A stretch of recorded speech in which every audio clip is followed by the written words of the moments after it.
Bom dia, bom dia, bom dia. Seja muito bem-vindo ao nosso devocional diário do Discipulado Inteligente. Você que está vindo do canal do YouTube, você que está vindo do Spotify, seja muito bem-vindo. Já se inscreve, já ativa o sininho, curta, compartilhe, deixe teu comentário. Seja um missionário digital, apertando o aviãozinho e compartilhando essa palavra com várias famílias da terra.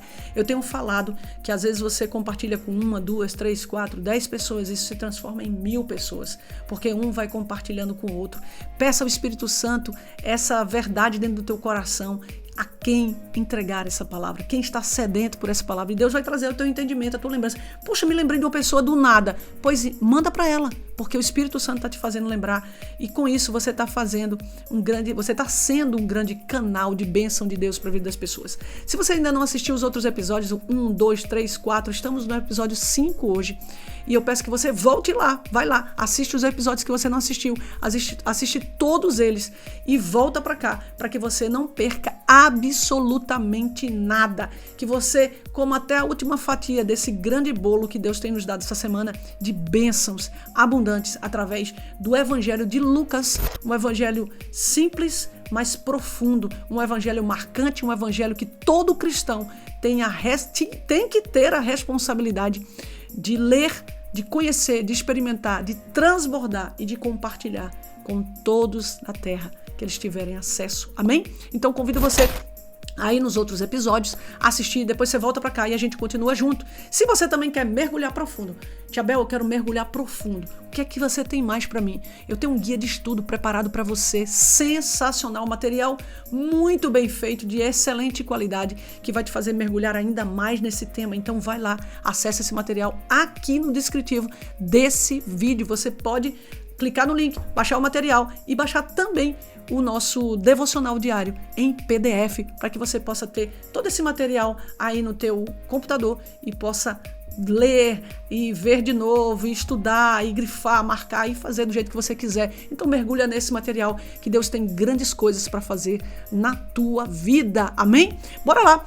Hoje o tema central, você já sabe que é o Evangelho de Lucas, mas o episódio de hoje a gente vai falar sobre a última ceia, aquele momento em que Jesus ceou com seus discípulos, aquela última ceia, aquele último momento onde Jesus compartilhou o pão e o vinho com aqueles que ele caminhou por tanto tempo, com aqueles que ele ensinou por tanto tempo, e que já estava vivendo os últimos dias para a chegada da sua morte e do cumprimento da palavra de Deus, que ao terceiro dia ele ressuscitaria, venceria a morte para nos trazer a vida eterna. E foi o que aconteceu, nós sabemos disso, mas você precisa ler a palavra, para que você não somente saiba pela minha boca, mas que você tenha uma experiência pessoal com a palavra. Então, eu costumo orientar os meus alunos a lerem o texto, leia o texto, experimente o texto e entenda o que Deus quer falar com você através desse texto. Amém? Então, bora lá. O texto de Lucas, capítulo 22 e versículo 19, da versão NVT, diz assim: Então tomou o pão, agradeceu a Deus,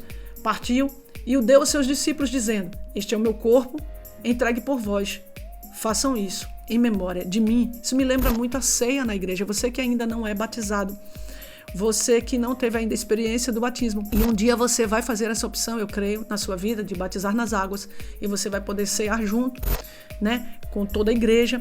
É um dos textos que é muito lido no momento da ceia, porque é exatamente a experiência que os discípulos tiveram ali naquele momento de ceia. Mas a ceia, ela não é somente uma celebração da igreja, da tua denominação, da igreja onde você participa, mas a ceia é algo instituído biblicamente. A gente está vendo aqui, no Lucas capítulo 22 e versículo 19, está nos dizendo exatamente que houve isso, aconteceu isso na época de Jesus com seus discípulos, e isso já era a última ceia, ela já era, Jesus já instituiu essa última ceia, simbolizando que ele se entregaria por nós, que ele ia se entregar por nós. Essa última ceia, ela já apontou para o sacrifício de Jesus, para Jesus ser o Cordeiro de Deus que tira o pecado do mundo. A Bíblia diz isso, a Bíblia diz exatamente isso, que Jesus é o Cordeiro de Deus que tira o pecado do mundo. Então nessa ceia, ele já estava anunciando a sua morte, e que essa morte, esse sangue, iria perdoar todos os nossos pecados, porque ele ia pagar por todos os nossos pecados, porque um justo morreria por nós, e a Bíblia diz que ele morreu por nós, sendo nós ainda pecadores. Eu quero deixar 3 pontos com você importantes desse texto, que precisam saltar na tua mente todas as vezes que você ouvir os membros da tua igreja, ou você mesmo ceando, naquele momento da liturgia, né, daquele culto de ceia, em que você ouvia esse texto de Lucas 22, capítulo 22, versículo 19, que você possa colocar a tua mente, poxa, esse texto, ele aponta para a morte de Jesus, para o início de uma vida eterna para todos nós, pelo sacrifício de Deus em ter enviado seu Filho. Você vai significar e em alguns momentos ressignificar tudo que você entende, então, sobre o nascimento, morte e ressurreição de Cristo Jesus. Então, vai lá, lê, mergulha nisso aí para você ter insumos, ou seja, ter conhecimento e poder comunicar Jesus para as pessoas e poder ter Jesus dentro de você de uma forma muito clara. Amém? Então eu vou deixar 3 pontos rapidamente aqui para você. A ceia nos lembra do sacrifício de Jesus. Entendemos isso. Glória a Deus. A ceia representa o sacrifício de Jesus. 2, ele se entregou por nós, mas por amor. Foi por amor. A gente sabe disso. A gente sabe disso, que ele veio por amor, ele se sacrificou por amor. Em terceiro lugar, devemos sempre lembrar e agradecer por sua morte e ressurreição. É exatamente o que eu estava falando agora. Todas as vezes que você pensar em tudo que reflete Jesus, que revela Jesus, lembre-se da sua morte e ressurreição como garantia de vida eterna para você e para mim. Seja livre dos teus pecados e receba Jesus na tua vida. Você é um hospedeiro, você é um hospedeiro, você é como um hotel que hospeda Jesus dentro de você. Seja uma bênção e declare essa bênção para as pessoas através do teu dia a dia. Um beijo grande para você. Quer saber mais sobre o Evangelho de Lucas? Vem comigo. Essa semana tá top. Beijo. Tchau, tchau.